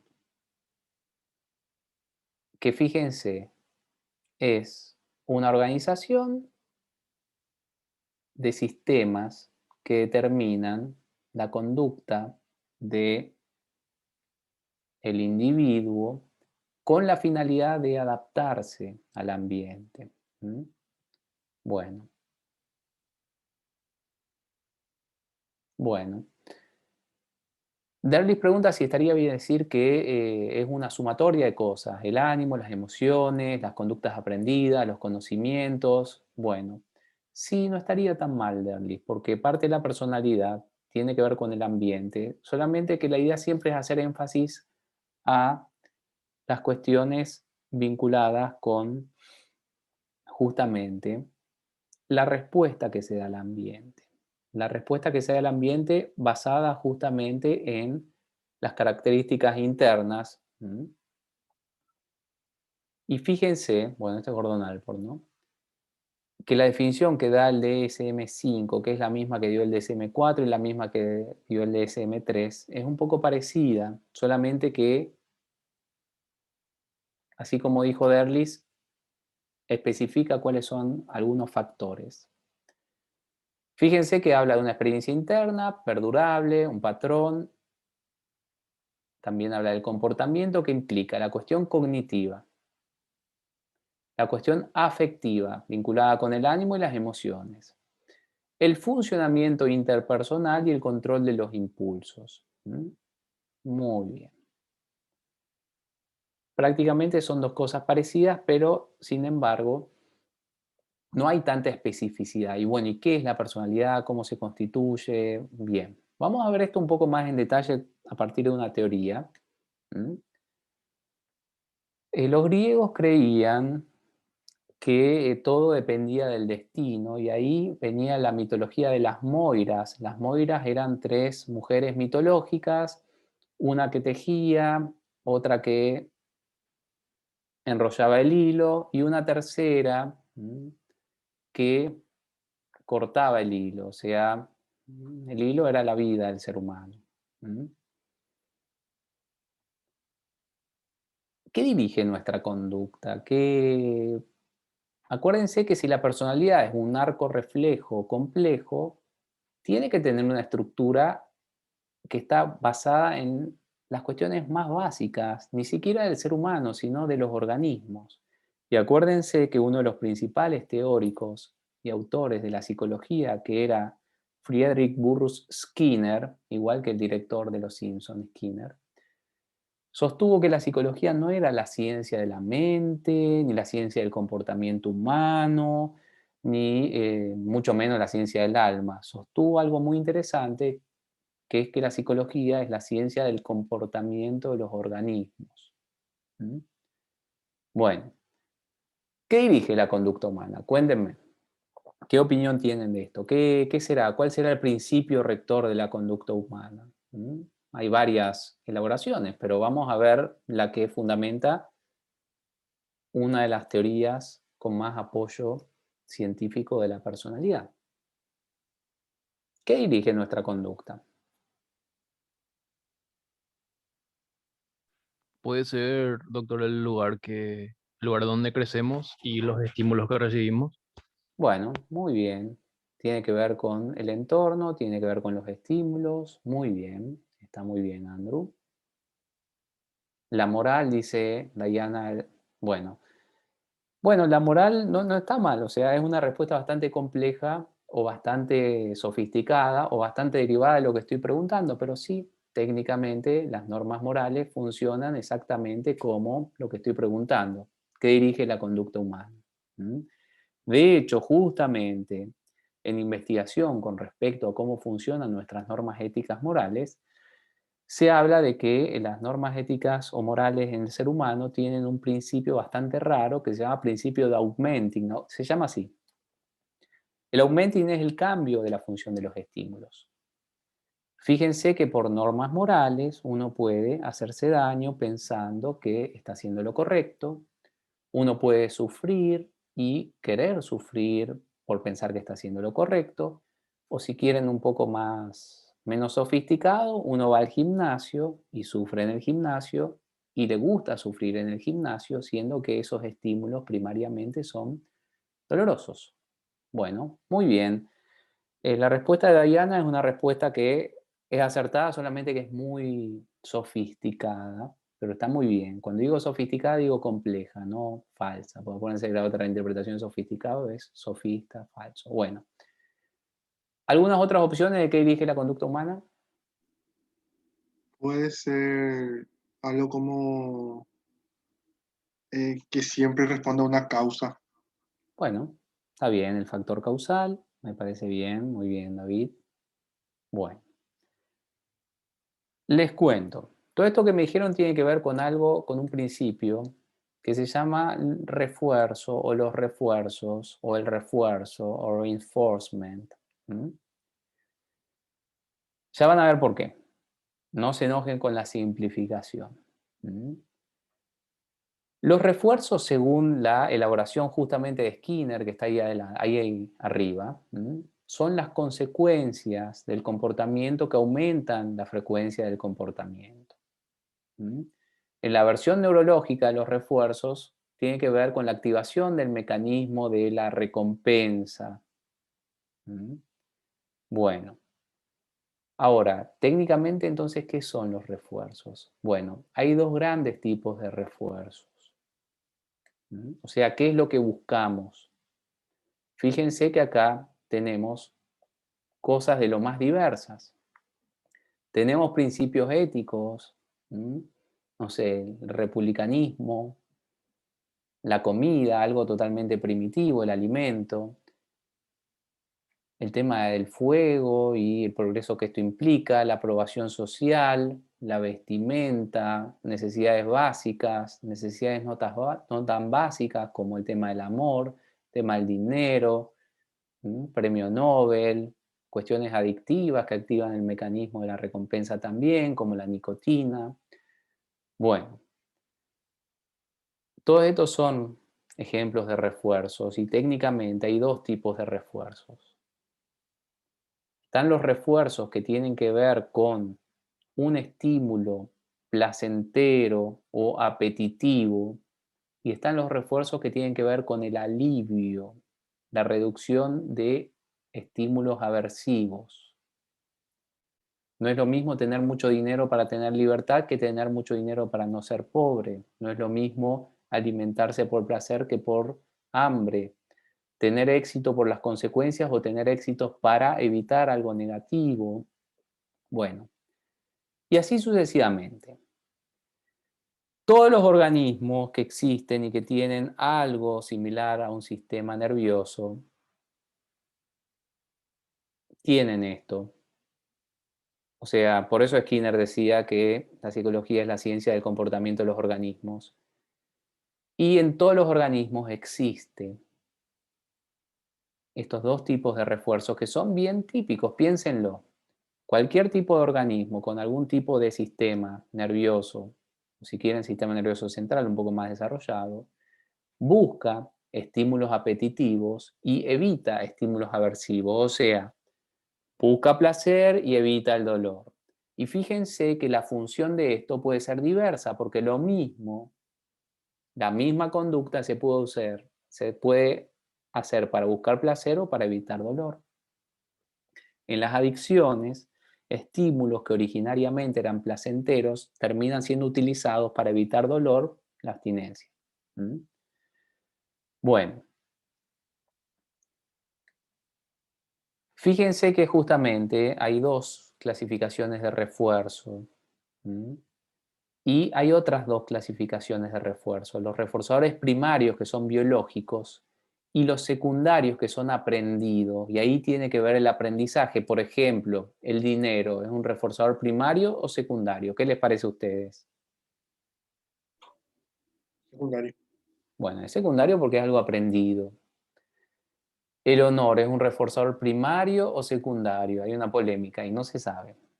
Hay algunas teorías que consideran que las cuestiones éticas son primarias y hay otras teorías que consideran que son secundarias. Bien. Ahora fíjense. Vamos a ver la teoría de Robert Cloninger. Hay varias teorías de la personalidad, pero les sugiero esta porque es interesante y porque van a poder integrarla a sus conocimientos médicos. Porque es una teoría biológica de la personalidad. Cloninger sostiene que en base a los refuerzos en el sistema nervioso del ser humano se configuran dos tipos de funcionamientos. Un funcionamiento automático que se llama temperamento y otro funcionamiento volitivo que él llama carácter. El temperamento es algo automático, es algo procedural, implica hábitos, es algo reactivo al entorno y automático e inconsciente. Se construye a partir de lo que se llama condicionamiento clásico, es decir, un aprendizaje inconsciente por asociación, por contigüidad, y principalmente implica el sistema de la recompensa, el sistema límbico, por más que es una simplificación. Hoy en día es muy difícil que algún proceso tan complejo como este se diga que depende de un sistema. Ustedes saben que está todo integrado. Bien. Mientras que el carácter es algo consciente, es algo conceptual, tiene que ver con nuestros valores, con nuestros objetivos conscientes. O sea, nadie dice mi objetivo es evitar el dolor y lograr el placer. Eso sería temperamento. Todo lo que es asociativo, vinculado con reforzadores secundarios, es el carácter. Y bueno, fíjense ahí, esto es una simplificación, no lo tomen muy en serio, que dice que depende de la corteza temporal, del hipocampo. Bueno. Ahora fíjense lo interesante de que en la personalidad, según la teoría de Cloninger, tenemos dos grandes factores, el temperamento y el carácter. Y dentro del temperamento y dentro del carácter hay varios subsistemas y los subsistemas del temperamento son los más interesantes porque justamente son los que determinan las cuestiones más profundas de la personalidad. Hay 4 funciones en el temperamento. La primera es evitar el daño.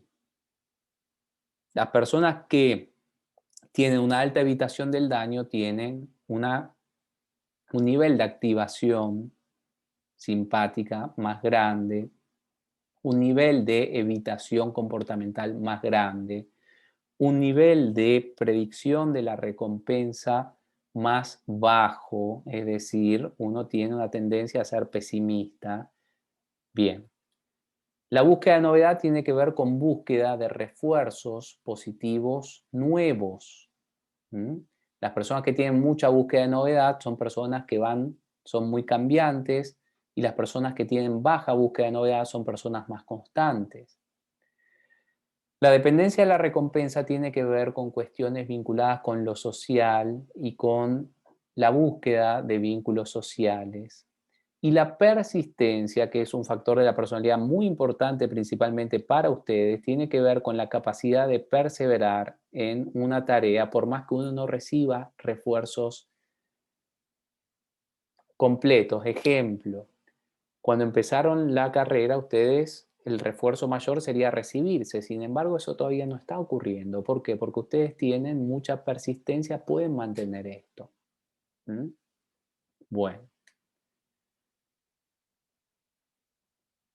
Esto ya lo vamos a ver en más detalle. Bueno, mientras que el carácter tiene que ver con aspectos asociativos del temperamento y conscientes vinculados con cuán autónomos queremos ser, cuánto vamos a cooperar con la sociedad y cuánto queremos trascender nuestra individualidad. ¿Mm? Una persona que no quiera depender de ninguna sustancia, bueno, eso es una manifestación de autonomía. De ninguna persona, bueno, mucho más de autonomía, por más que no es tan viable. Lo de la cooperación con la sociedad también es una característica justamente de la personalidad, el carácter. Bien, en los trastornos de la personalidad, todo esto generalmente está disminuido. La autonomía, el cooperativismo y la autotrascendencia, todo esto en la mayoría de los trastornos de la personalidad está disminuido, mientras que todo esto es variable. Hay trastornos de la personalidad con mucha evitación de daño, los del clúster C. Hay trastornos de la personalidad con mucha búsqueda de la novedad, los del clúster B. La dependencia de la recompensa, es decir, la vinculación social y la persistencia depende qué tipo de trastorno de la personalidad sea. Ya vamos a ver esto en más detalle. Bueno, fíjense que en cuanto a la heredabilidad de los factores de la personalidad, o sea, los factores del temperamento y del carácter, tenemos una heredabilidad variable, siendo un poquitito mayor, salvo la autotrascendencia, la heredabilidad vinculada con todo lo que es factores de temperamento, evitación del daño, 41%, búsqueda de la novedad, 39%, dependencia de la recompensa, 35%, persistencia, 30%. Bueno, y lo que les quería mostrar antes de que veamos esto, acá está, esto que está acá, no, acá. Bueno, fíjense que los trastornos de la personalidad, ahí falta el trastorno paranoide de la personalidad, tienen su nivel de temperamento específico. Y fíjense, evitación del daño. Todos los trastornos de la personalidad que tengan una baja emocionalidad negativa suelen tener una baja evitación del daño. El trastorno antisocial de la personalidad. Faltó un ejemplo de trastorno antisocial de la personalidad. Ya vamos a ver. El trastorno histriónico de la personalidad, el trastorno dependiente y el trastorno esquizoide de la personalidad. Mientras que todos los que tienen un patrón de sufrimiento emocional negativo alto, trastorno límite, trastorno narcisista, trastorno evitativo y trastorno obsesivo compulsivo de la personalidad, tienen una alta evitación del daño. Lo mismo pasa con la búsqueda de la novedad. Todos los trastornos que tienen que ver con lo externalizador tienen una alta búsqueda de la novedad, mientras que todos los trastornos internalizadores o del espectro de la esquizofrenia suelen tener una baja búsqueda de la novedad. El tema de la dependencia social, fíjense que depende qué trastorno sea. Depende qué trastorno sea el tema del vínculo de apego y lo de la persistencia. Fíjense que depende también. Hay trastornos que tienen harta perseverancia o persistencia, como el trastorno antisocial, el trastorno narcisístico, el trastorno dependiente y el trastorno ansioso. Y hay otros que tienen una baja persistencia, una baja perseverancia, una baja frecuencia de conducta no reforzada. Eso es persistencia. Ustedes dirán, ¿por qué el trastorno antisocial? Bueno, las personas que tienen trastorno antisocial de la personalidad, por más que son frecuentemente castigadas y que su comportamiento no es reforzado por el entorno, perseveran en ese tipo de comportamiento. Lo mismo pasa con las personas narcisistas, lo mismo pasa con las personas dependientes en cuanto a los comportamientos de dependencia y lo mismo obviamente con las personas con trastorno obsesivo compulsivo de la personalidad. Bueno, volvamos al tema acá. Bien. Bueno, vamos a hacer un repaso. ¿Qué trastorno es este? Cuéntenme.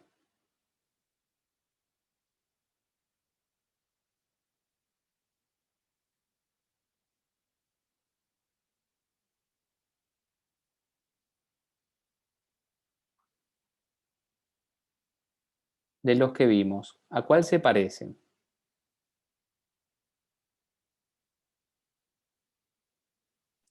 Trastorno límite. Muy bien. Bueno, estamos en presencia de trastorno límite de la personalidad. ¿Por qué? Bueno,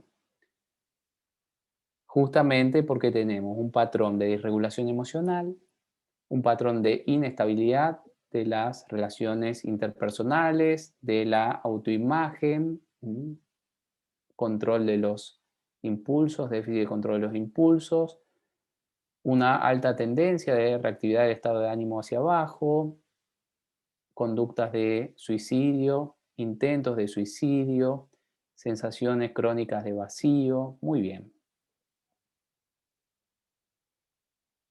Este paciente, ¿qué será?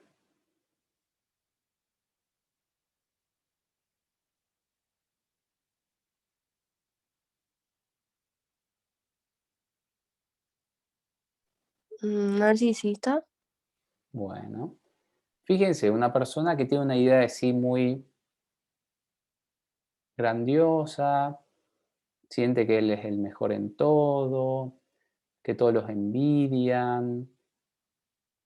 Sin embargo, el feedback que nos da su papá o su mamá no es así, porque justamente no es una persona que haya tenido logros considerables, eh, utiliza los vínculos para gastar dinero, culpa a los demás por su fracaso. Muy bien. ¿Qué trastorno de la personalidad probable sería este?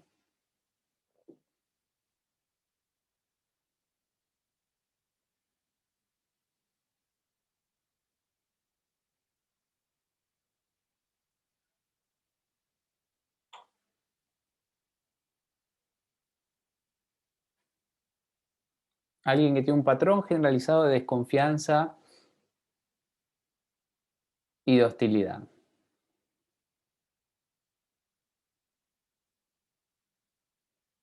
Paranoide. Bueno, muy bien. Trastorno paranoide de la personalidad. Muy bien. Bien.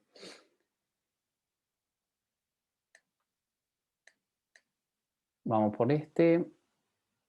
Una persona que siempre está sola y se preocupa, le preocupa la familia porque no quiere compartir nada. Está, ¿qué será?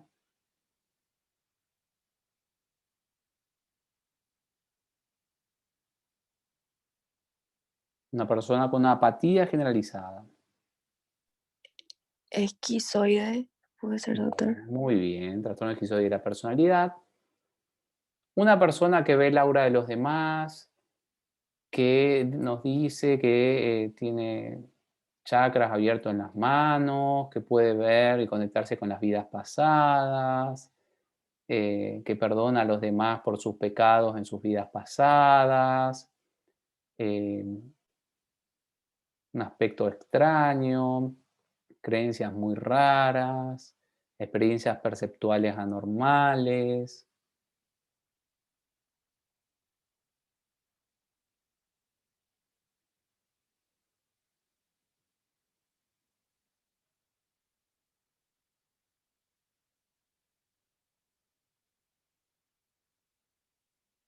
Y una ansiedad social basada en creencias paranoides.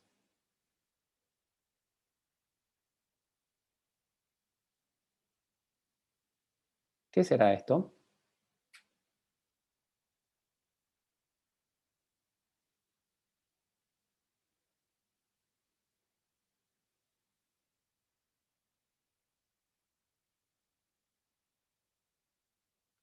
Esquizotípico. Muy bien, trastorno esquizotípico de la personalidad. Esto no lo vimos, justo se me pasó ese ejemplo. Una persona que no respeta las normas sociales, que le gusta y disfruta engañar, que tiene una ansiedad extremadamente baja, o sea, una evitación del daño prácticamente nula, y que tiene una búsqueda de la recompensa muy grande y una búsqueda de novedad muy grande también, y que necesita estar estimulada por la violación de normas, de los derechos de los demás, y es capaz de hacer casi cualquier cosa y no siente ningún freno, ningún reparo, no siente culpa. ¿Cómo se llama eso? Eso justo se me pasó a verlo. ¿Cómo se llama ese trastorno? Que antiguamente se llamaba psicopatía. Y las personas que tienen esto se les solía decir, todavía se les suele decir psicópatas.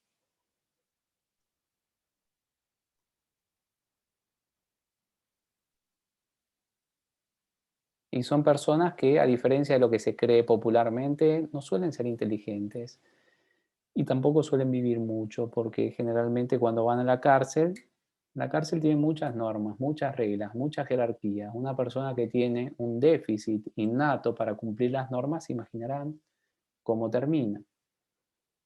¿Mm?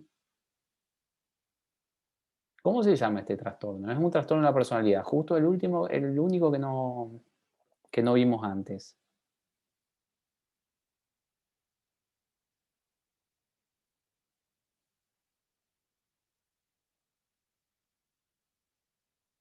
Bueno, les cuento. Este trastorno se llama trastorno antisocial de la personalidad y es uno de los trastornos con más reparos por muchos autores, porque muchos autores consideran que es una simplificación de lo que se llama psicopatía, que es un proceso complejo. ¿Mm? Es un trastorno gravísimo y es un trastorno en el cual las personas le hacen muchísimo daño a los demás. Asesinatos, violaciones, torturas, engaños. ¿Mm? Es algo bien innato y justamente hasta ahora no tiene un tratamiento bien establecido. ¿Mm? Bueno, ya lo vamos a ver, ya vamos a ver los criterios diagnósticos la próxima. ¿Mm? Bien, de todos los trastornos de la personalidad.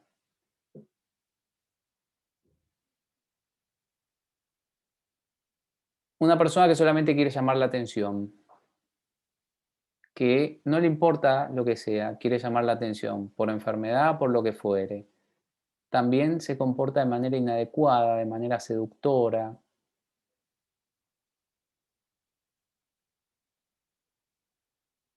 ¿Cómo se llama eso? El histriónico. Muy bien, espectacular. Bueno, esto de tener miedo a los demás, temor a ser rechazada, temor a que lo abandonen, temor a fracasar con los demás, temor a decepcionar a los demás.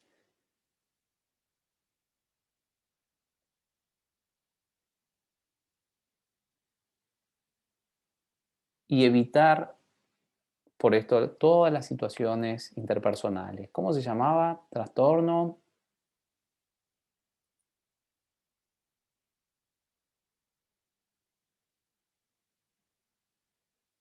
Puede ser el evasivo, ¿no? Muy bien, espectacular.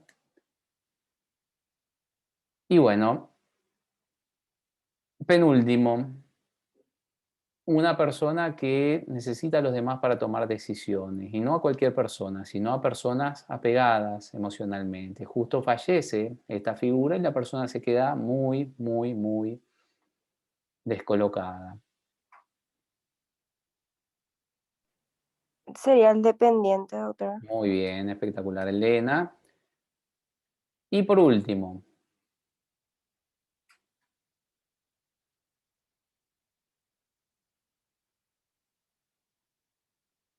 Obsesivo compulsivo. muy bien, espectacular. Bien.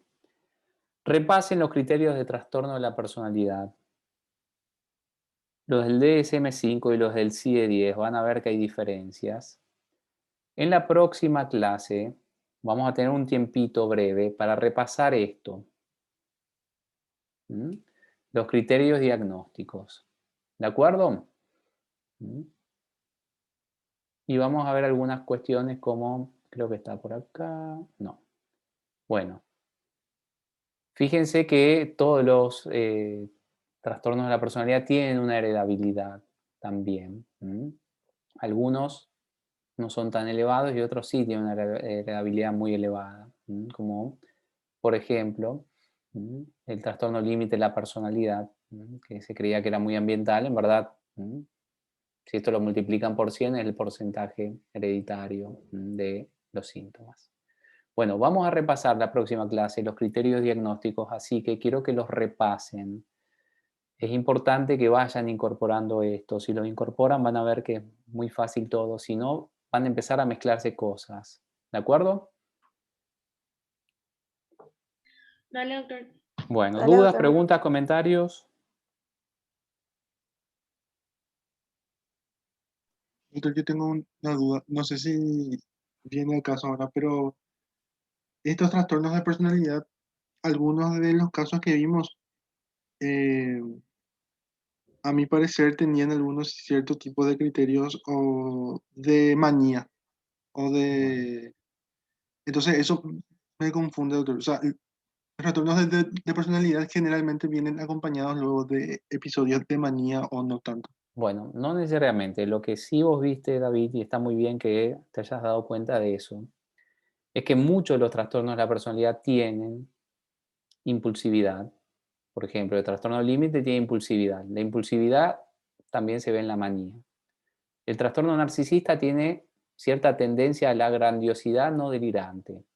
La grandiosidad no delirante se ve en la hipomanía y la grandiosidad delirante se ve en la manía. El tema de la agresividad, las conductas agresivas, suelen verse en diversos trastornos de la personalidad, principalmente en el trastorno antisocial de la personalidad, y la desinhibición también se ve en la manía. Entonces está muy bien lo que estás comentando, David, porque acuérdense que los síntomas se suelen solapar. Y acuérdense que estamos en un sistema de clasificación, que es el que está vigente hoy en día, que es politético. ¿Qué quiere decir eso? Que no van a poder hacer nunca el diagnóstico de algo con un solo criterio diagnóstico. Es ver el contexto de los criterios diagnósticos. Está muy bien eso que estás diciendo, David. Hay muchos trastornos de la personalidad que tienen síntomas que se solapan con otros trastornos. El esquizoide parece una esquizofrenia. El esquizotípico parece síntomas positivos de la esquizofrenia, parecen, por más que no lo son. El trastorno esquizoide parecen síntomas negativos de la esquizofrenia, por más que no lo son. El paranoide parece trastornos delirantes, persecutorio. Todo lo del clúster B parecen y se confunden muchas veces con los trastornos bipolares y con otros trastornos, como por ejemplo que no vimos, el trastorno explosivo intermitente, que ya vamos a ver. Así que está muy bien eso que estás identificando, David. La idea es ver el contexto y ver si se cumplen todos los criterios diagnósticos para hacer un diagnóstico de hipomanía o de manía o un diagnóstico de trastorno de la personalidad. Pero excelente es esto que estás diciendo porque es así. Está muy bien que te des cuenta de eso. Bueno. Bueno, muchas gracias por acompañarme. Próxima clase quiero que repasen en profundidad los trastornos de la personalidad. ¿De acuerdo? Excelente la presentación. Bueno. Dale, doctor, ¿Estamos? perfecto. Gracias. Estamos entonces, nos estamos viendo. Ahí está, ¿qué tal, doctor? ¿Qué tal? ¿Cómo estamos? ¿Todo bien? Bueno, Muy linda la presentación, excelente. gracias, doctor, gracias. Entonces, cuídense mucho, tengan cuidado que este tema de la pandemia todavía está en su auge, así que vamos a repasen esto, porque si no, después se les va a empezar a mezclar todos los diagnósticos. Es muy importante que vayan repasando y consolidando estas cuestiones. ¿De acuerdo? Chao, chao. Dale, doctor. Bueno, nos vemos entonces el próximo lunes. Ok. Chao, chao. Doctor, gracias. Chau, chau. Chau, chau.